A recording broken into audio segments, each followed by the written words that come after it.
Hello, everyone. Welcome back. Thank you as always for listening. And today, watching, we have another great retirement planner chat edition with my friend Benjamin Brandt. Hey, Ben. Hey, good to be here. Glad to have you here. So, for those who don't know, Ben has a fantastic podcast, the Retirement Starts Today radio show. You just recently hit 10 years with that. Is that right? 10 years yesterday. Yeah, 400 and something episodes in, but yeah, 10 years.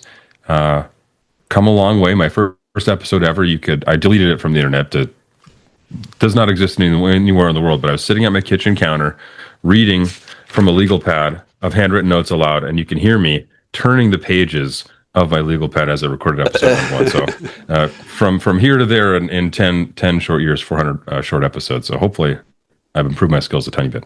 That's awesome. Yeah, and you have a silky smooth radio voice. So thank you. Works out well. And you were instrumental in my learning and inspiration to do the business, to learn the business, and to eventually do a podcast. So you were one of the few I started listening to in 2016, 17, 18, when I was on my journey to leave my corporate life to eventually start my own advisory firm, and learned a lot from yours and really thankfully put it out there. And so you were kind enough to extend the offer a handful of years ago. I was on your show, 2020, we believe it was, which tickled me pink at the time. So I got a bit of a cold, everyone. Sorry about that. But so anyway, so kind of come full circle. So I'm glad to have you on and chat about some fun industry stuff now. So thank you. You bet. Yeah, I think all roads lead to the retirement answer man, Roger Whitney. I think he paved the way for all of us young bucks. So hats off to the retirement answer man. Exactly. Yep. I just want to let you know, though, Ben, that I gave a handyman a to-do list. When I got home, only items 1, 3, and 5 were done. Apparently, he only does odd jobs. Oh, I love it. Right? You got it? Solid. Terrible. If I had a... Ba-dum-cha, one of those things. Love it. Yeah. All right. So today's episode is one of these, what I call hot topics, which is a combination of, we talk about things that are current event, aka hot topics, or just other items that are consistently of interest to people in or around retirement planning, whether it's, a crowd favorite question like Roth conversions type thing, or other things that you and I think are interesting or come across in working with folks, or in getting questions from listeners, stuff like that. So we'll see where it goes. Ben and I, we each shot each other a handful of bulleted items of things we thought would be interesting to talk about. We haven't firmed out the exact list, so to be determined what we actually decide to run with here. But let's start with one of them, about using Monte Carlo as a tool to figure out how much one could or should spend versus any other tools and processes out there. So I'll open it up and let you run with this first, Ben. So what do you think about Monte Carlo or other approaches to distribution planning? The idea of Monte Carlo is wonderful. I mean, it's a powerful tool. It's got a lot of applications, retirement probably being the most popular one right now. I love that everybody has access to it. I think everybody uses it wrong. They focus on the likelihood of success, which is fine for people, but for super savers, it's solving a problem that isn't a problem for them. Super savers need to build their confidence in spending money. And likelihood of success, this is going to shock you about me, Andy, but I was a C student in school. ADD, like I could really focus on the stuff I liked, everything else I didn't care about. So on the rare occurrence, the rare chance that I got a good grade, my mom would be like, Benny, so proud of you, we're going out for ice cream, right? So I'm wholly focused on 100%. It's the best I can do, right? I'm an overachiever. And so that's what people focus on. I need 100% likelihood of success score. And I'll tell you the same thing I tell people when they ask how my wife has been married to me for 20 years. If you want a better Monte Carlo score, just lower your expectations, right? You might be able to live on 10 grand a month, but if that's a 75% Monte Carlo score, we'll just live on 2 grand a month. Boom, you've got a 99% likelihood of success. Everyone's happy. But that's not what super savers struggle with, in spending actually more money. And so, yeah, I see it all the time. I spend a lot of time in retirement forums, and I see people, I'm only at a 96% likelihood of success. I can't retire. This is terrifying. And I think they're just focused on the wrong stuff. So be like my wife, lower your expectations, and you'll be happier. That's it. Hope for the worst, expect the best. I'm completely killing this, but expect the worst, hope for the best, something like that. Whatever. Set the bar low enough to jump over. That's basically it, yeah. Yeah. So yeah, that's my one decent joke that I've written so far about retirement planning. Yeah. I've got a worse joke. It's a little Go little for it. bit politically incorrect, but well, you're familiar with Charlie Munger, right? He has ideas on compound interest. I'm And familiar so, with Charlie Munger. I didn't know about his compound interest ideas, but okay, so he's got a great idea about compound interest, but his the joke that I wrote is how is sex like compound interest? All the best stuff happens at the end. I think I heard you say that on the show before. Yeah. Yeah. That's pretty good. It's I creative. think yeah, I think maybe I said that on the show. It was a little bit risque, but hats off to Charlie Munger. I wrote it in his honor. So Yeah, so Monte Carlo is an interesting one, and I fully agree. I think people misuse it, misinterpret it, misunderstand it. Shooting for 100 is knowing you're leaving way too much on the table. You're gonna shoot yourself in the foot and not enjoy your resources and assets as much as you could and should. Not to say there aren't people that are running at a score of 100, but to try to target 100 is not the way to think about it. And so, and just for those who don't know, Monte Carlo is the chance of you dying with anything more than zero, whether it's $1 or $100 million. Those are Right. both equally a successful outcome in Monte Carlo speak. So if you have a Monte Carlo of 100, it can mean you end up with $1 or tens of millions of dollars. Like, is that really a success? Like, no, you know, that's unspent, unenjoyed life. So how best to interpret it? There's lots of ways to think about it, but I think it also depends what you're trying to shoot for. Like, people who want to hit the sort of quintessential die with zero, spend all their money while they're alive, not leave anything, have your last check written, be to the undertaker, and let that bounce, without knowing all the big unknowns of when you're going to die, what your expenses are going to be, how your life's going to change, what taxes are going to be, what market returns are going to be. Like, it's impossible to truly manage to dying with zero. But if you did want to try it, a Monte Carlo score of 100 is way overdoing it. Not to say you should shoot for zero, but I don't know, maybe like 50-ish. That just says 50% of the projections of educated guesses looking forward, you'll die with something more than zero. 50% of the time you die with, you'll run out ahead of time. But maybe you keep like trending toward that along the way as the years pass and you get older and whatever. But so I think it has value, but it's definitely grossly misinterpreted, misapplied, misused. It is not the end all be all. It's just another data point. And I know you and I use different approaches in our respective practices for how to figure out how much income or distribution to take any given month. And in my view, they're both valid and equally right and equally wrong at the same time, as long as you have a view and an approach and you stick to it, something methodical, and the people that you work with are okay with that view and approach. I think that's what matters. Do you have different thoughts or opinions about that? well, ultimately, we're trying to do the impossible, right? We're trying to predict the future. Yeah, exactly. So I just want my clients to have the most opportunities to be right, including myself. I practice my own investments the exact same way I recommend for clients. I've got a guardrail sheet for myself. We were talking before the show. I'm 44. You're 47. A 30-year retirement. Okay, take me back to 14, 17. Right, we're middle teenagers. I want you to perfectly predict what you're going to be doing at age 44. Right. Will there be any surprises? Well, there might be 6 surprises, specific surprises in my life that kind of look like me. But so there's good surprises and bad surprises. Well, I'm at 60. I'm trying to perfectly predict my future to 90. Good and bad surprises. It's impossible. Yeah. And not to mention, Monte Carlo is looking at like past, combinations of returns. And so I get what we're trying to do. We're trying to build our confidence through using software. Say, okay, I think I'm ready. I think within 100% likelihood of success and below average returns, and making this thing as pessimistic as possible. I spend time in the Bold and Facebook group sometimes, and people want to make the most pessimistic plan possible. And what if Social Security doesn't exist, and the market never has a positive return, and I live till I'm 500, and we're just trying to do the impossible. You want to build a flexible plan. So when the market is good, you spend more. When the market is bad, you spend less. You're reasonably low debt. You're content in things that maybe don't cost a ton of money. There's 100 different ways that you could better prepare yourself than saying, I'm wholly focused on 100% likelihood of success. I think it's a waste of mental effort, and I don't think it's going to get you where you think you're going to go. So if we could just be happy with 60, 70% likelihood of success, but then actually flip it and recognize it for what it is, a 75% likelihood of success is a 25% likelihood of change, right? Like you said, there's a lot of people that would be unhappy with dying with $1, but that is considered a success in the likelihood of success, right?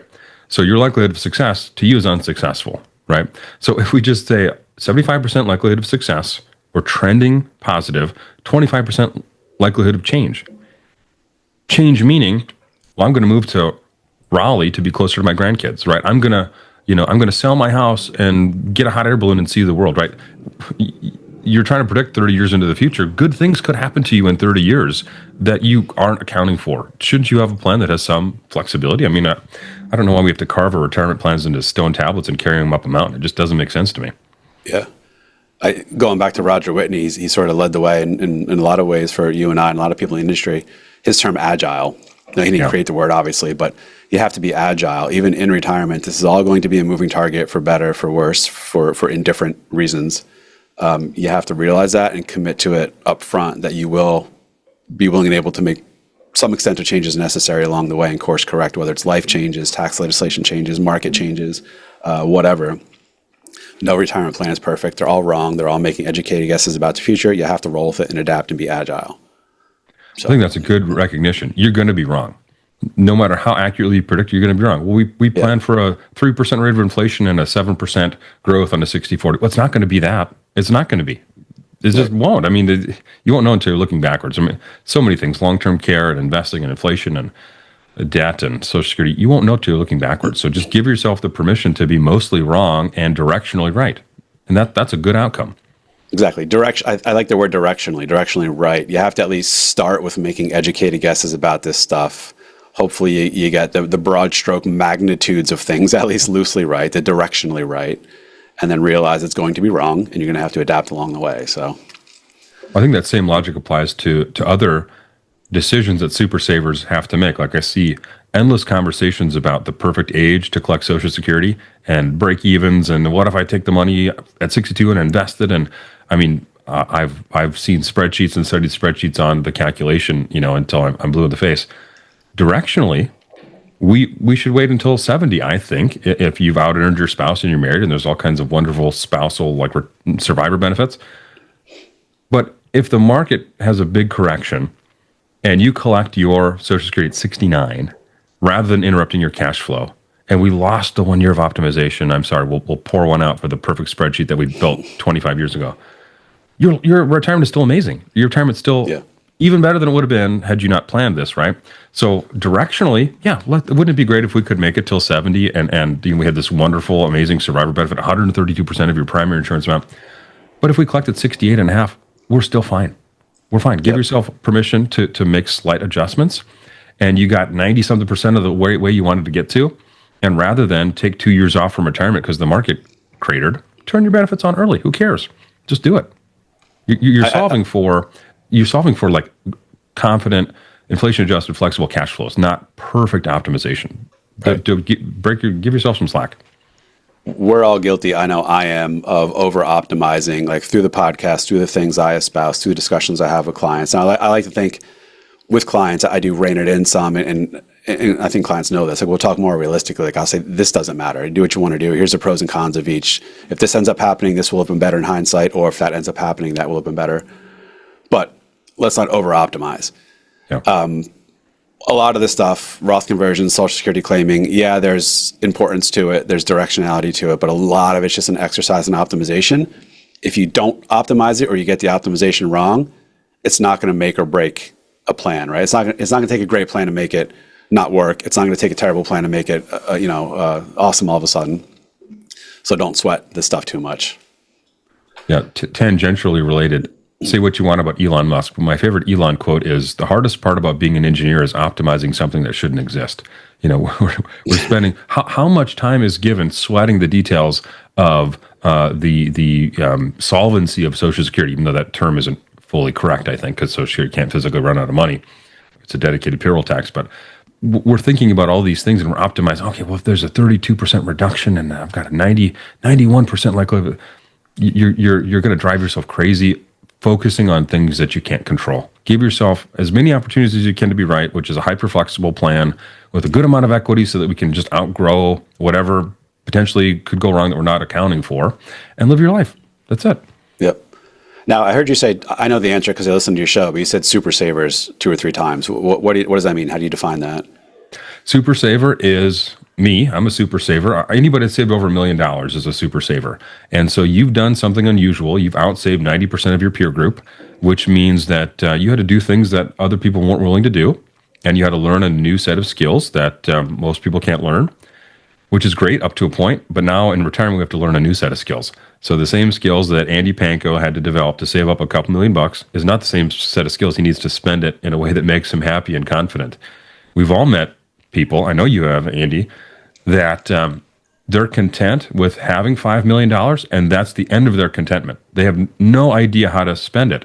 I read a story the other day about a guy that was worth millions and was still delivering. He was headed to Walmart and was going to deliver Uber Eats on the way because he thought he could make $15, and he's got millions of dollars. Like, his contentment, unexamined, of course, but his contentment was just having the money, having the security.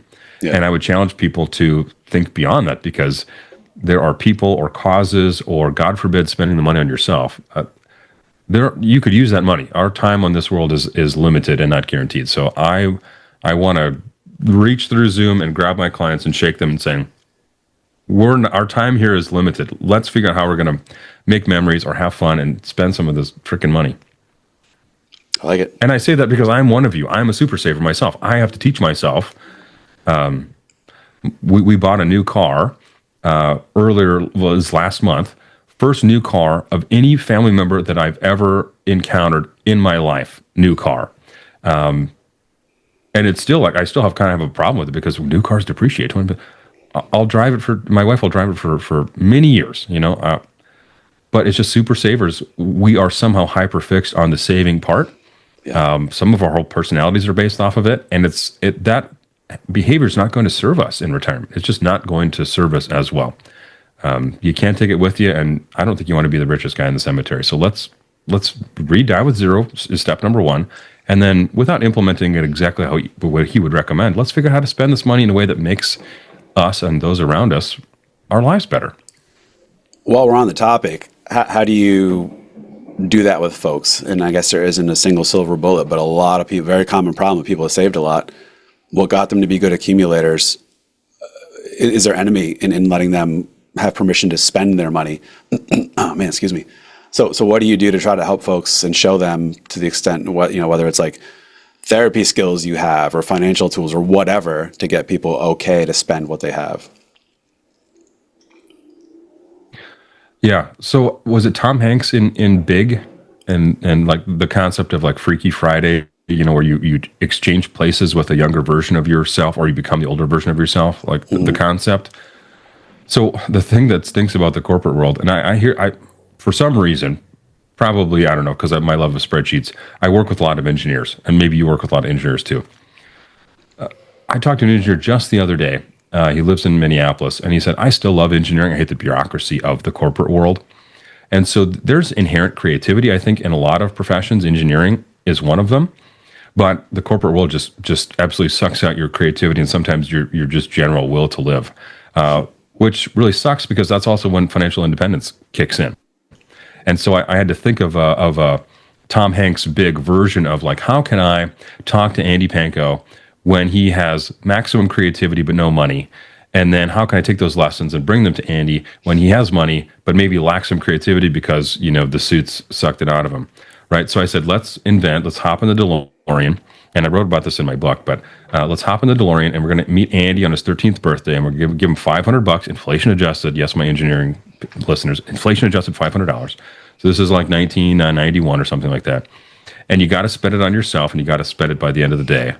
What do you buy? I think I know what you'd buy. Serious question to me, or this is a serious question. I'll give you can give your answer, and I'll give you the Andy answer, what I think you'd say, and then I'll give you my answer.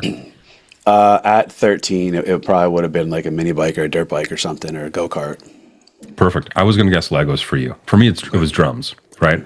And so now we have that piece of like, Ben and Andy at 13 did not have any money but had creativity. Now we have money but maybe lack creativity, right? And so how can we then use that? Well, could you just go buy a dirt bike? That's the easiest one. Could you teach your kid how to ride a dirt bike? Could you volunteer your time maintaining the dirt bike trails?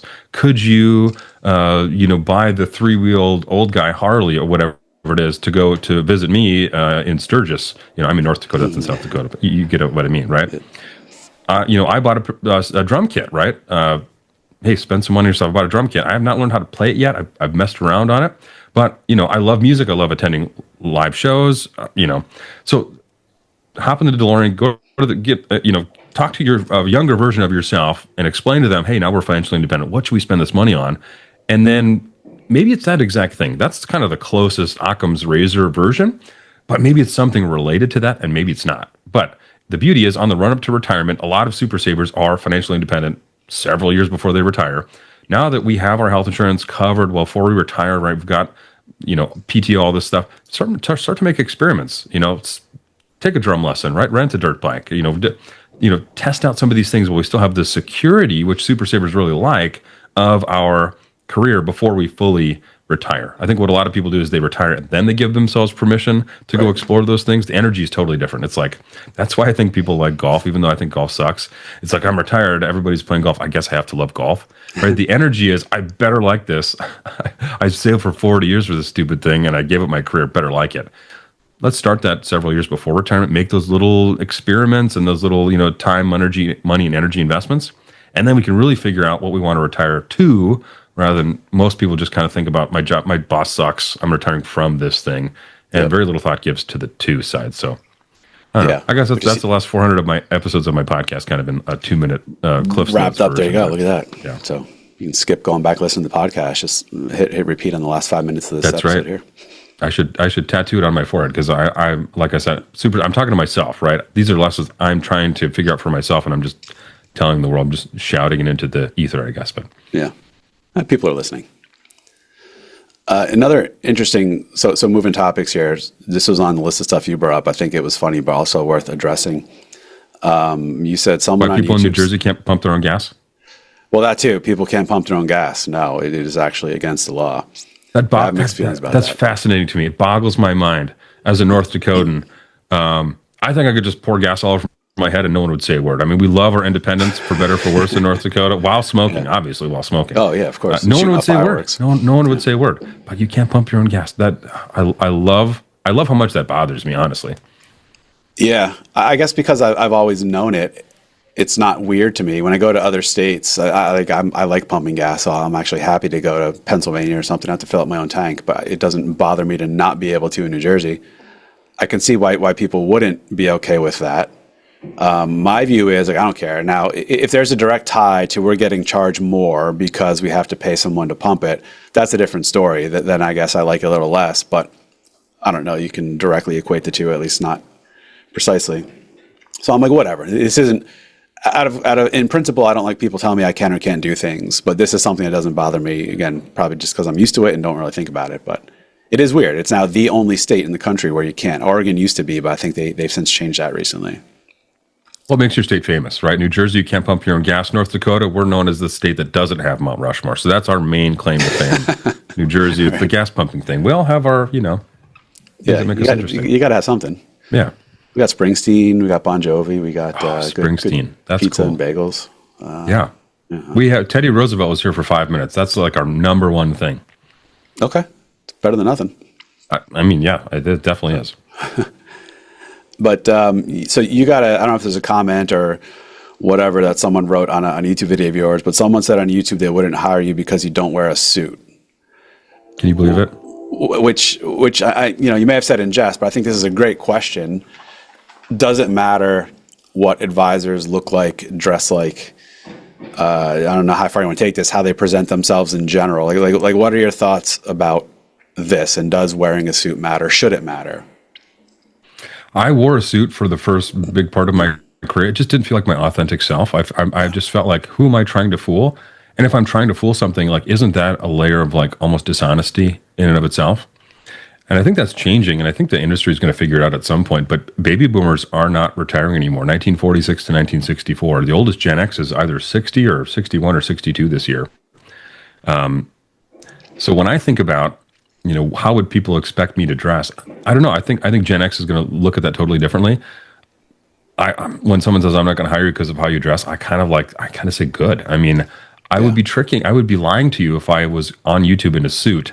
I don't know, with a toupee and like a pinky ring. I don't know. What do fancy people wear? I don't know. I'm like sipping out of a glass with my Look at my pinky ring. I'm not a fancy person. I live in North Dakota. I was raised very poor. I'm not a suit guy. I wear a hoodie every day to work. If I'm attending your event and like it's a dress up thing, yeah, I'll wear a shirt with the collar. Like I'm not trying to like intentionally be like, a jerk or anything, but I just want to be my authentic self. Bernie Madoff had a closet full of suits. How did it turn out for everybody that invested with him? Like he was a pretty fancy fella, and he stole everybody's money.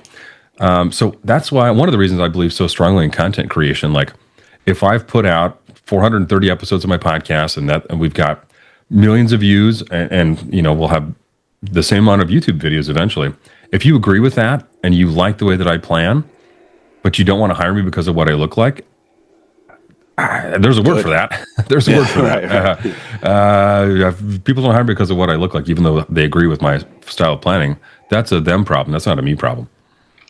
Yeah, I'm fully on board with that. I also, my 19 years of prior life, there was a dress code, corporate casual. I never, thankfully, was in a role where I had to wear formal suits every day. I don't think I would have taken the job if I did. But, and I got used to it. It sort of became myself, but then I quit that to start this, and COVID happened. That was a big change as well. I became more the natural me. What everyone sees in all these videos is what I normally wear. I can't remember the last time I wore a proper suit. And like you, I'd feel like a poser if I was wearing a suit. And I don't want people to hire me because they thought I looked a certain way, or people that care enough to make a decision based on how someone dresses. I don't want them as clients and have a relationship with them in the first place. There's other people out there that will gladly play the part of the poser, and you can go hire them if that's important to you. So I'm all for authentic self. Totally agree. And if somebody is trying to make a good first impression based on what they're wearing, that should be a red flag. Like when I spend a lot of time in retirement groups, and so then I see ads for retirement ads. Guess what those guys are always wearing? They're always dressed impeccably. Yeah. And I can spot a life insurance, pseudo scam from a mile away, and I know you can spot it from 10 miles away. So I broke it down mathematically, actually. This kind of excites me to talk about. So Gen X, the album Nevermind. Now, don't quote me on the date because this comes from memory, but I think Nevermind was released in 1991.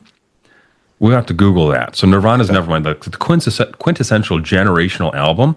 The average Gen X was between like 15 and 25, right? So the generation that was raised by Nirvana and Pearl Jam and Foo Fighters, if they're going to choose their advisor based on him wearing a suit, I think they just missed.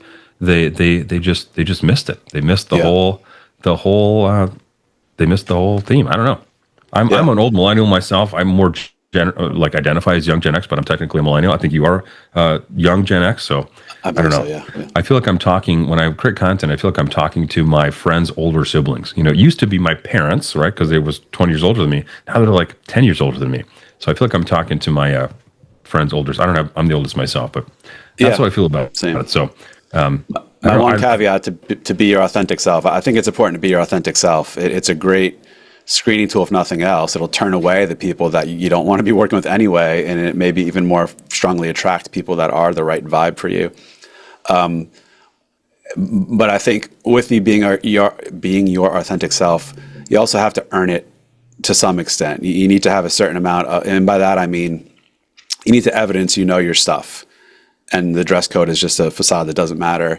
Whether it's a combination of experience or enough content or just time being out in the public where people realize, okay, this dude actually knows what he's doing. Who cares if he's dressing like a slob and stuff like that. So how dare you? Example I gave to someone who's a student in undergrad, and I mentioned this be our authentic self thing, and I was like, well, wait a second. If this kid's 22 coming out of college, going to go sit in front of someone who's 60, try to convince them to hand over life savings, you can't be dressed like a slob, saying bro, acting like an idiot. So you do have to earn the ability to be your true self. Agreed. Yeah, I agree. Yeah, you've got to earn it. I feel like I've earned it through content. Yes, it'd be really hard to fake it 10 years running. You know what I mean? Yeah, exactly. All right, so that one was interesting. I'm glad we had a good rap about that. That was a good one, yeah. Yeah. Let's talk about IRMAA, just because that's on our list, and that's something I think we're probably guilty of making people pay too much attention on. But you said in the list here, we have clients pay IRMAA on purpose all the time. It's really more annoying than financially harmful, depending on the situation. Can you elaborate on that? I thought we were going to talk about my number one IRMAA gripe, which is the M in IRMAA. So IRMAA only exists in the context of Medicare. Why can't that M stand for Medicare? Like, of all the different things that the government can invent, That was a missed opportunity in the Department of please make the Acronyms. M stand for Medicare, please. I mean, like, if it's on Jeopardy, 100 out of 100 contestants are saying, I don't know, does it stand for Medicare? It's only about Medicare. No, it's monthly. It's like one of many Missed things that opportunity. bothers me. But yeah, so IRMAA, it's like $74 a month if we want to be specific.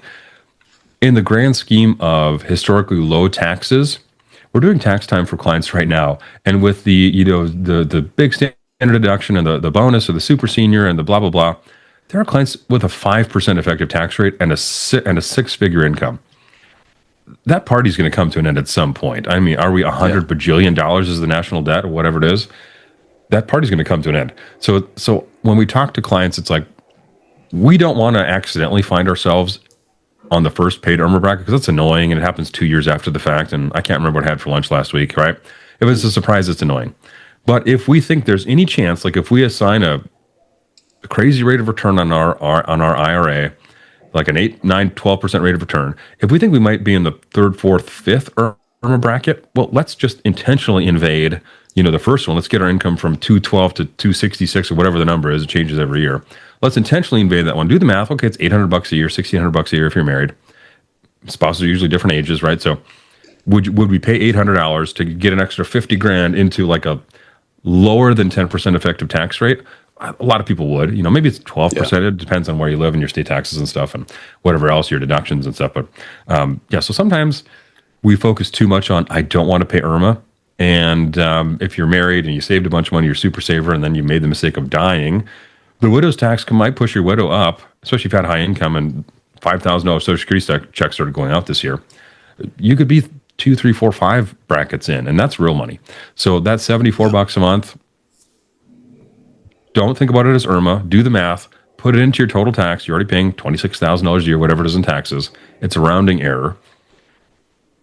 Don't make it an accident. Be intentional. But if you think you're going to push through several or a few IRMAA brackets, pull those cash flows forward. That's what a Roth conversion is, tax gain harvesting, whatever it is, and pay the $74 a month. And I don't want to try to predict the future, but I think it's really likely that if we revert to the mean, six-figure incomes are going to have more meaningful taxes associated at some point in the future. Yeah, I'm with you. I think a lot of people make too big of a deal out of IRMAA, especially the first or second tier of IRMAA, where you're only paying, to your point, $74 a month, or what's the next one? I think 185 this month. It's a full second. I think it matches your your Part B premiums or something at this point. Yeah. If you have a lot of money in pre-tax assets, you're going to have to pay tax eventually. To your point, taxes now are historically generationally low, extended a little longer now. Who knows how long it's going to last? So don't let this stop you necessarily. Be intentional, be aware of it, but don't be completely opposed to any IRMAA at all costs. Yeah. I heard an interesting framing of it from someone like a year or so ago who was retired now, but was a practicing physician, had his own practice, and said even at the highest level of IRMAA now, which is roughly $500 a month per person. So for a married couple, you're talking about $6,000 a year times 2, so about $12,000 a year of IRMAA surcharges for a married couple in the highest IRMAA bracket, which is over like $700,000 of income or something. It's still noticeably less than the premiums he was paying for insurance while he was a self-employed doctor. I had not thought of that, but that's pretty funny. Yeah, so like put it in context, like it stings compared to the $185 a month Part B would have been normally, but still a lot cheaper than what he was paying during his working years. So like, Especially is IRMAA inflation really that adjusted, bad? yeah. Yep. Yeah, because we've got clients paying anywhere from $1,500 to $3,000 a month, depending on their unique circumstances. Yeah. Inflation adjust that for 20 years. I mean, yeah, that could be $10,000 a month. Yep, no doubt. I mean, So, health insurance tends to go faster than inflation, I think, in my view. So yeah, you're exact. I never thought of it that way, but that is a very clever way to think of it. it was. It's all how you frame it. All right, let's bring in a hot topic. This is a current event, and I don't know that either of us have any really good insight on this, but let's see where it goes. As we're recording, it is October 24th, 2025. The government is in its, second week of shutdown, I think. I'm not following that closely, but whatever. It's like 2 or 3 weeks, something like that. Okay, yeah, we're well beyond a week. I know that much. Should people be concerned? Any thoughts, planning opportunities, gotchas, things to watch out for if this really starts to drag on? Any thoughts about this? I think it asked me about ACA premiums and keeping your income artificially low. We can Government do that next if you shutdown. want, but Yeah, I mean, I live in North Dakota. We're kind of live free or die kind of a thing. So I have not noticed the government being shut down at all. But I recognize, point of privilege. There's great lessons, especially while during our working years, that we can learn from this. Right now, it's government employees, but it could be anybody at any time. I mean, everybody's industry could have its own, unique risks and things like that. AI, government shutdown. I don't know, something in North Dakota, commodities related, oil or something like that. It's important to have money on the sidelines. I mean, you should build yourself to a position where you can go. I mean, we are talking about financial independence after all. Build yourself to a position where you can go a few paychecks. We're 3 weeks in now. We're kind of one pay cycle into the government shutdown. I've heard of people that are really struggling. No judgment on them, but it could happen to anybody. So we've got to be in a position where we've got money on the sidelines to survive. It's a government shutdown today. It's something else tomorrow. right. So just a good reminder that, you've got a steady paycheck for now. I tell clients all the time, sometimes you retire, sometimes you get retired. If you're on the run up to retirement, even if you plan on working 10 more years, what if you die and your spouse is retired? What if you get retired? I once talked to an over 50 business coach, focusing on pre-retirees and retirees as a business coach. And he said, if you find yourself unemployed after 50, you're retired, you just don't know it yet. And that really sat with me like, wow, there is legal discrimination when it comes to some of those things. I can hire two 25-year-olds for what it costs to hire one 50-year-old. So you've just got to embrace that and say, I've got to even if I'm never going to retire, I've got to put myself in a position of financial independence, and then it's work optional. Maybe that's not exactly what you were asking, but the answer is just to stack up cash and afford yourself flexibility. Yeah, there's always going to be something to worry about. There's always going to be whether something foreseen or unforeseen that could happen out of the blue that's going to snarl your plan, the world's plans, the country's plans, whatever it might be. This is just the next iteration of that. One interesting factoid relating to the government shutdown and how it affects retirement planning and people listening is the Bureau of Labor Statistics that puts out the monthly inflation numbers was furloughed. And so normally each month's CPI inflation number comes out like mid-month. Well, here we are, 24th, it wasn't out yet. And I read on Wall Street Journal, I think, that they brought back enough workers to get through the processing of the monthly, September CPI number and just published it. And it was like 3% for the year. And why that's necessary is because Social Security, its annual cost of living adjustment is based off of the third quarter this year inflation or, CPI numbers versus third quarter last year. So they needed the September data point to roll out the COLA. And they just announced this morning. So it's going to be 2.8% COLA next year for those who haven't heard it yet. Anyway, so I thought that was interesting, like the government shutdown directly affecting CPI, which directly affects Social Security COLA announcement. So they did need to bring that back. But I mean, that's small in the grand scheme of things. I've worked with folks who are federal retirees. Their pensions are still coming uninterrupted, I guess, because that's on autopilot, or those are deemed essential workers to get that out. Social Security obviously still showing up. I don't think that's at any imminent danger of getting frozen. Those things should be largely automated. Like if they aren't, this is a wake-up call that they should be. I mean, is somebody physically writing out every check and manually, hitting the numbers to deposit it? It shouldn't. I mean, that's not how our payroll works. Like a lot of this can be automated, so. Yep. And it seems like it is, thankfully. Yeah. All right. Another topic you brought up was renting in retirement as opposed to renting versus buying. I think a lot of people have negative views about renting, especially in retirement. What are your thoughts about this? Very generational, but there's a strong sentiment that renting for any amount of time is throwing money away, right? I might as well own the place, and it's going to appreciate, and then at some point I'll have a paid off house, and then my expenses will go down. While all that is true, in financial independence, in retirement, you afford yourself the opportunity that not every transaction in your life has to pencil out financially. Yep, the new car is going to depreciate by 20% when you drive it off the lot. If you're financially independent and you can absorb that, that's okay. You can still go buy the new car. If you want to rent a house in South Carolina to be closer to your kids, and you might only be there for 5 years, you're probably going to lose money renting, and that's okay. The job of every single decision in your life is not to make money And that's okay because that's what financial independence affords you. And I kind of arrived there by a couple different ways. We've had more than once a client that bought a house in Arizona or Texas, and they were sort of the first of their friends or family members to retire. And then, the family members and friends also moved to Texas or Arizona, but like one town over, or they didn't know that they were in the touristy part of town, or they were or weren't, or the wrong side or the right side of the tracks, whatever it is. And so they ended up selling and buying again within like a year or two, which is almost a recipe for losing money. Realtors fees aside, just the stress of it, even if you did break even, probably isn't worth it. And then you compound that with meeting with family members or clients that had rented, and just the way that they describe how much easier their life is, where it's like, roof's leaking, not my problem. There's snow in the driveway, not my problem. The sprinkler busted, not my problem. Especially if you're going to spend time traveling and away from your house, right? You're paying somebody else to worry about things on your behalf. That kind of sounds like retirement and financial independence, when it's described that way. So I think generationally that's changing again. Baby boomers are largely done retiring. It's Gen X now. And so I really want to encourage people, and if renting is the thing that people pay attention to, not once you're financially independent. Now, if you aren't yet there, we still have to focus on getting there. But once you're financially independent, you can lose money in a transaction, and that's okay. Yeah. We don't want to do that all the time, but if there's something that you really want to do, taking a trip is losing money. Like, we don't get that money back. We just convert it into a memory, and if you know the price ahead of time, you decide if it's worth it or not. That applies to kind of everything in life. So, there's a lot of people that should be renting right now. It would save them a lot of stress, and it might not even cost them that much more money, considering where interest rates are and property values. Right.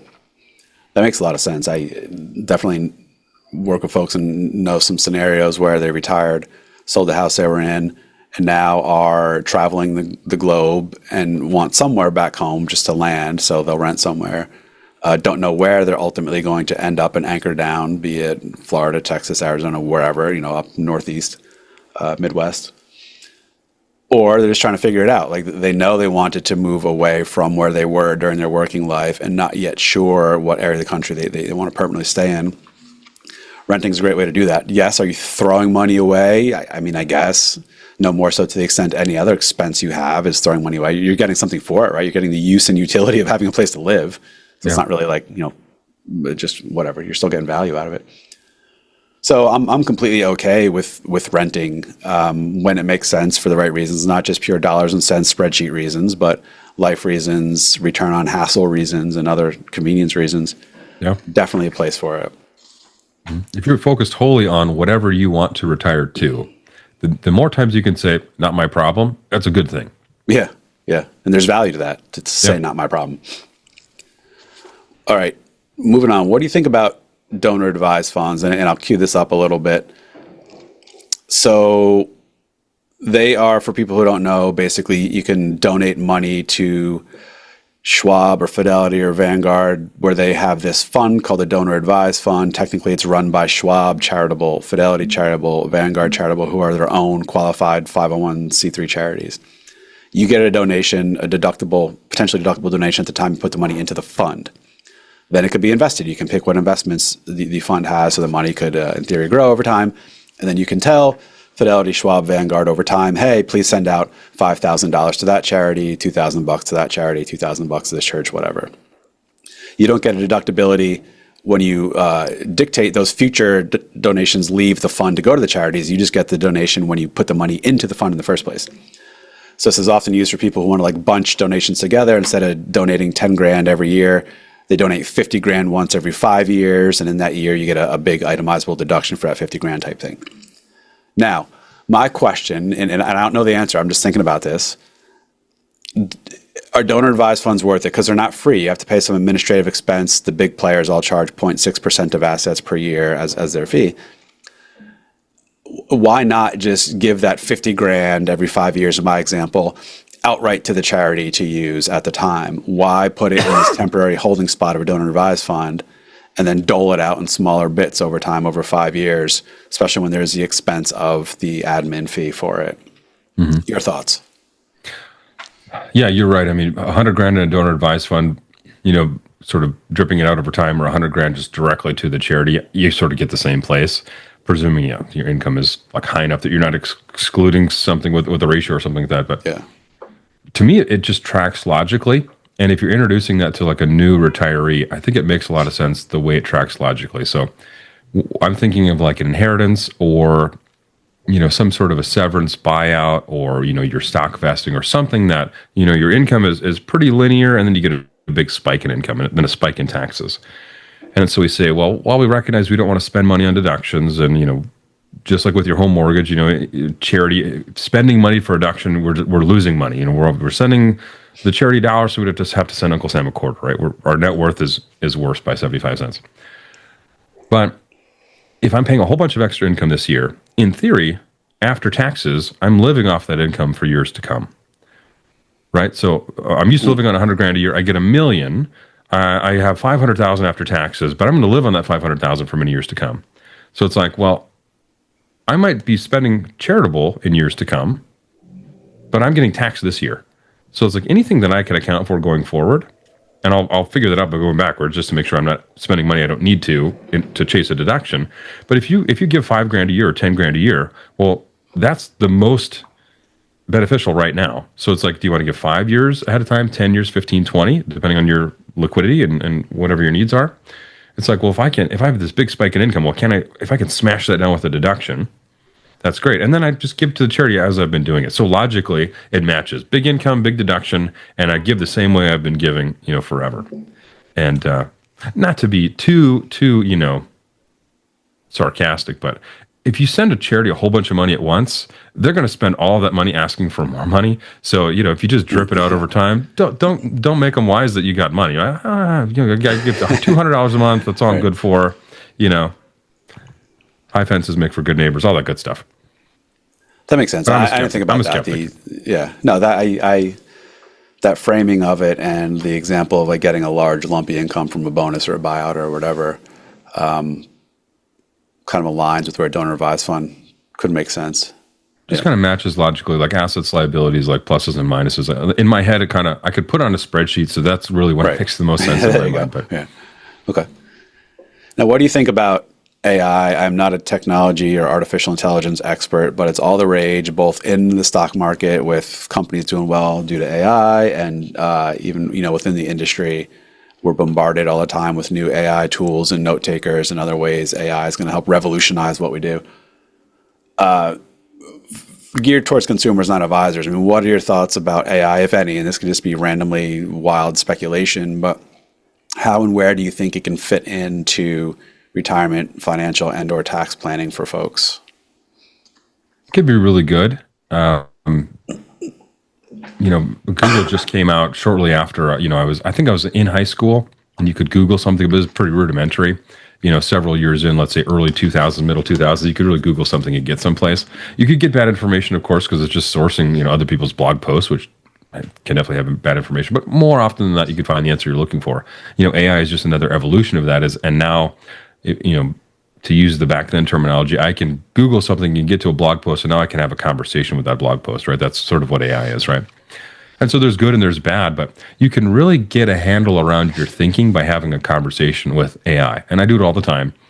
I did it just the other day because I was comparing SPIAs and MIGAs and 5 years. And if you squint, they kind of look the same, but I know there's nuance differences. So I wanted to find the nuance. So I was talking back and forth with the ChatGPT, and we really arrived on a good conclusion. And I put it in my notes. And then as I was reading it, when I was recording it, I was like, "That's not right." Like I had to pause the recording, and really, cause I was confusing myself, and I was like, "That's not right." And so I had to kind of go back, and it comes out in a couple weeks. Hopefully I salvaged it. Yeah, it can do things wrong. AI's job is not to find you the right answer. AI's job is to appease you, and so it'll tell you, it'll blow smoke for sure.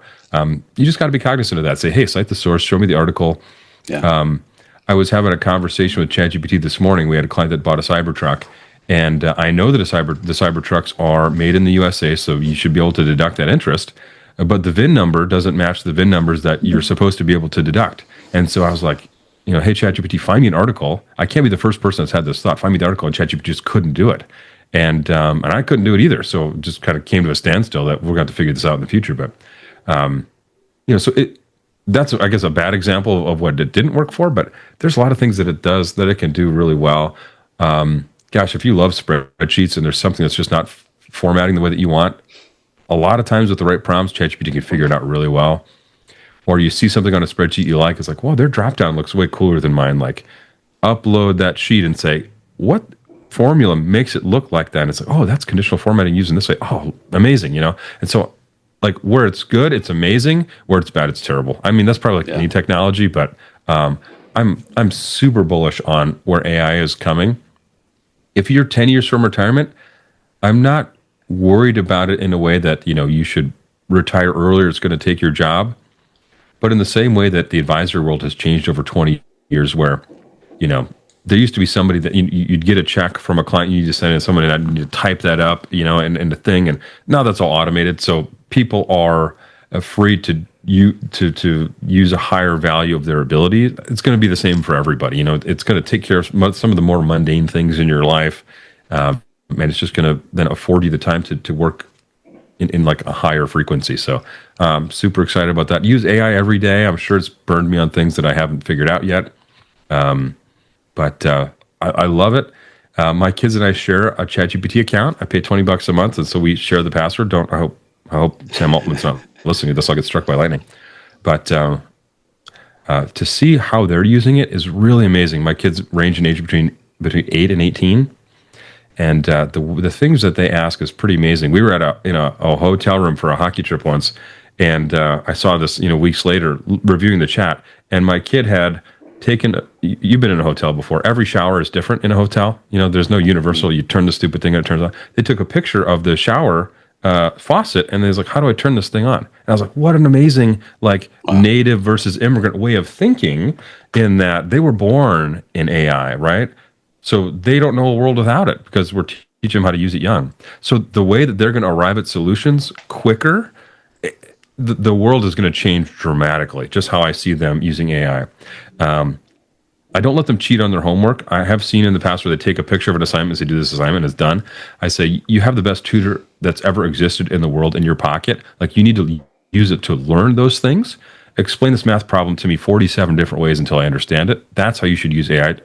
Cheating on your homework, you're going to be the kid that has perfect assignments but has a 0 on the test, because you can't use AI during the test. So it's going to be pretty spottable for your teacher. So to save yourself the embarrassment, don't cheat with it.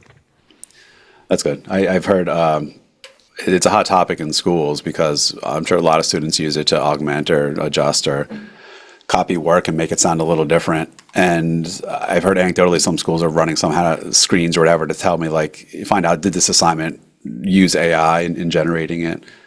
Which I have mixed feelings about. I agree. The point of school isn't just to learn the tips and tools how to do it. It's actually to learn the fundamentals of the task at hand.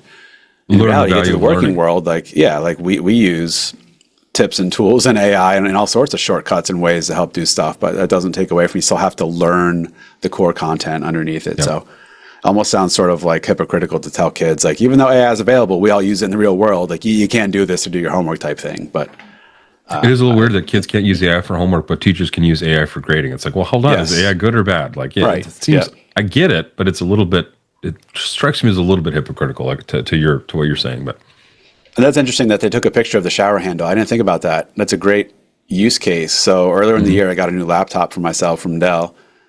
I opened it up. No joke, 20 minutes. I couldn't figure out how to turn it on. There was no button with the normal power symbol, logo. Didn't say power anywhere. There was no switch on the side. I had to go Google, look up that laptop and say how to turn it on. It ends up along the keys, there was a blank space. It just looked like a dead spot where they wanted just to fill it with plastic in where the keyboard went. There's no numbers, no nothing, no letters. It was just a blank spot. That's the power button. Mm-hmm. I was like, oh, such an idiot. But you would never know that. And had I just taken a picture, asked AI, maybe it would have told me in 30 seconds, like, push this button, you dummy. So anyway. This didn't work perfectly, but the other week, we have geothermal. North Dakota, you can drill a hole 1,000 miles deep and cycle the air, And so it stopped working. The blower stopped working. So I pried off this panel, and it's, a bunch of wires and blinking lights, right? I don't know anything about it. but I took a little video and I put it in ChatGPT and I was like, what do these blinking lights mean? Like, is this an error code? And it had trouble processing the length of the video, but it was able to tell me like, well, if it's a green solid light, it probably means this. And if it's a green blinking light, it probably means this. And like, AI is as bad as it will ever be right now. That's as worse as it's ever going to get. I mean, this speed of everything is getting faster, and our kids are going to grow up in a world where they can take a video of their furnace and they're going to be able to diagnose what's wrong with it. That's amazing. That is, really is. All right, let's do one final topic here. We'll wrap it up with something that's in the wheelhouse of this podcast and stuff we talk about. Roth conversions and paying taxes, the old question of, do you pay taxes from having them withheld directly out of the IRA if you're over 59 and a half, let's assume, because otherwise there's a penalty, or should you pay taxes with outside money like from your bank account, brokerage account, and therefore you fully convert the amount that's leaving your IRA? I'll start it by saying like the optimized answer is if you have the cash outside the IRA to pay it. Yes, I forget the math why. I saw a really good, well-written, well-explained mathematical proof showing like long-term this makes more sense. But reality, if you don't have a lot of cash sitting around to pay fat, chunky quarterly estimated payments, should you not do conversions as opposed to do conversions but withhold some of the amount out of the IRA for taxes? What do you think? Love this question. This gets me hate online because this gets me a lot of hate online, which I love. But don't be a Roth IRA perfectionist. That is what you just described as the perfect way to do it, and it's the right way to do it. But that's not how I do it. Because for super savers, a Roth conversion doesn't meaningfully change their net worth. We're making a bet that taxes today are less than they'll be in the future. So really, I like to trick clients and say, hey, Mr. and Mrs. Client, based on blah, blah, blah, we should do an $80,000 Roth conversion this year. And then when they agree to that, I say, or we could spend the money and we'll get the same place tax-wise. So once they spend it in their head, sometimes I can get them to spend it in real life, So that's the first thing I like about Roth conversions is to kind of be a little bit sneaky in that way. But when you're retired, I don't want you paying quarterly estimates. I want you to be having fun. I don't want you to be thinking when you are, summiting, the Grand Canyon or whatever you're working on, Half Dome. I don't want you to think, what day is it? January 7th? Like, did I send in that? No, I don't want you to worry about any of that at all. And so because withholdings are viewed as like equally distributed throughout the year, and now money markets are actually paying some money, if you have a high income and you do Roth conversions, well, great. We do our year-end tax planning like from like Halloween to Thanksgiving. And we dummy up everybody's tax returns at the end of the year, and we calculate the Roth conversion, and then we just do a withholding for taxes. We pay your whole year's tax bill, and we probably made like $800 extra risk-free by adding that extra step at the end. Right? Sometimes it's thousands of dollars if you like bought a house or something crazy that year with your IRA. Yeah. But yeah, so a super saver is not solving for maximum Roth IRA balance. They're solving for minimum traditional IRA balance. And so just that little difference is the difference between personal finance and everybody finance. Everybody finance, yep, you should pay a $10,000 Roth conversion, exactly $10,000 should move over, and we pay the tax out of something else, right? That's everybody finance. Personal finance is, I don't care how much goes into your Roth. $0 goes into your Roth. That's fine. I'm solving for smaller traditional IRA so that we don't get killed in taxes later. If some ends up in the Roth, awesome. That's going to go to your kids or to whomever. So in my mind, that's a perfect example of personal finance versus everybody finance. If you're super saver, you're solving for things that don't apply to 90% of the population because you've outsaved 90% of the population. You need to get different advice. Yep. I'm with that. Maybe if you do end up paying taxes out of regular bank account cash flow as opposed to IRA, yes, you may die with a little more all said and done. Like that's the optimized answer, like you said, but doesn't matter. And there's also the ease and efficiency and hassle factor with estimated payments. Those are something like we as advisors can't do for people. Clients need to log into the IRS, make those payments themselves. Now you can set up multiple payments in advance for the year, whatever, but it's just so much easier where we as advisors can be the ones tasked with doing the withholdings, actually process it for them. They don't have to worry about it. You can do it late in the year so you can get things really dialed in and cleaned up and make a withholding out of the IRA. You don't have to plan for it ahead of time. With a lot of accuracy, like you kind of have to with quarterly estimated payments. So I'm all for having the taxes withheld out of the IRA. If you have $1 million in cash hanging out in your bank account and you're willing and able to, put in the time every quarter, send out an estimate payment, sure, we'll do that. But otherwise, don't feel like you're missing something or shouldn't be doing conversions if you can't pay the tax out of regular bank account, brokerage account money. So. Yep, I think that what you say that has held people back from doing conversions because they're like, I don't have the extra cash flow and I want to do a really big one this year, but I don't have 50 grand sitting around that I can pay. Yeah. You mentioned something that is really critical for advisors is like, I know that it's done. So that's peace of mind because it's my responsibility to clean it up if it gets forgotten because, I'm the tax guy. We're doing their returns for them in many cases too. And so I cringe when clients are like, yep, I paid my quarterly taxes. I sent in a check. And I'm like, oh no, like the chances that check is going to go where it's supposed to go on time are slim to none. Hello, government shutdown. Or I think I've mentioned this before, but there's a desk at NORAD or somewhere under a mountain where there's like at least 25 of my clients' quarterly estimate checks hidden underneath that desk because they disappear. Where do they go? I don't know where they go. They disappear. They show up years later and then, hey, you owe the state of North Dakota a penalty because you didn't pay the thing. And so we pay it and I look stupid because I lost it. 2 years later, we found that thing. Here's your now refund back. Credit, yeah. Yeah, it happens all the time. It drives me crazy. So let me handle it. That's what you pay me for. I know exactly where to put the money. I'll withhold it. Yeah. You're a really smart guy, Andy. This comes... Why does Fidelity only let me withhold like 98% of the withholding or 99 and not 100? Is there, I've always wondered this. I know you're a really smart guy. There's got to be a reason for that. Why can't I withhold 100% of a tax distribution? If my client owes 10 grand, I can only withhold, I can do a $10,000 distribution, but I can only send 9,909, whatever it is. Not does that bother anybody else? I don't know. Yeah, bothers me. So we have people custody at Schwab, not Fidelity. Exact same thing. There is a workaround at Schwab, at least. I don't know about Fidelity. So it's true if you're doing like an ACH, electronic distribution out of the client's IRA to their bank account, you cannot withhold 100%. You need to have some non-zero amount actually net go into their bank account. And I think Schwab, the most you can withhold is 99 that way. The workaround makes no sense, but at Schwab, you can request Schwab send a check to the client as opposed to an ACH distribution. On the check, you can do 100% withholding, in which case the client gets nothing because 100% is withheld, yet it does indeed process and gets withheld at 100%. So they get a physical check for $0? They get a physical check for $0? I don't know. I should ask clients, like, do they actually receive something in the mail with a pay stub showing, $100,000 gross distribution, 100,000 withheld, you get nothing net, but here's a pay stub showing you get nothing. I don't know. Maybe they do, just for there's a paper trail. But I can set that up without client needing to explicitly give consent to it. So look into that at Fidelity in case it's an option. I just did one yesterday at Schwab. So okay. So Charles, if you're listening, Mr. Charles Schwab, could you please email me and explain why that is? Mr. Fidelity, if you're listening. Is there somebody named Fidelity? Probably not. There's probably not. There's not. Named It's Abby Johnson, I think is her name, the granddaughter of the original founder or something. But yeah, it's privately owned and whatever. Yeah, Abby, DM me on Facebook and please explain. Shoot, I'll reach out to her. Yeah, I got lunch with her this afternoon. Nice. Just kidding. No, yeah. All right, this was super fun. Anything else you want to rap about before we cut it? No, I feel like you're a great sounding board for half-baked ideas. I texted you one the other day. Like, I think there's some fun stuff that we should work on. Yeah, this is super fun. I always talk to when people are preparing for retirement. And we're trying to figure out what we're trying to create on the other side of this. I say there's energy generating activities and energy draining activities. So an energy generating activity would be, I just talked to Andy for an hour and it felt like 5 minutes. More of that, right? Yeah. The emails or whatever, like I worked on that for an hour and it felt like 9 hours, right? So more energy generating and less energy draining. So you were my energy generating task for the day.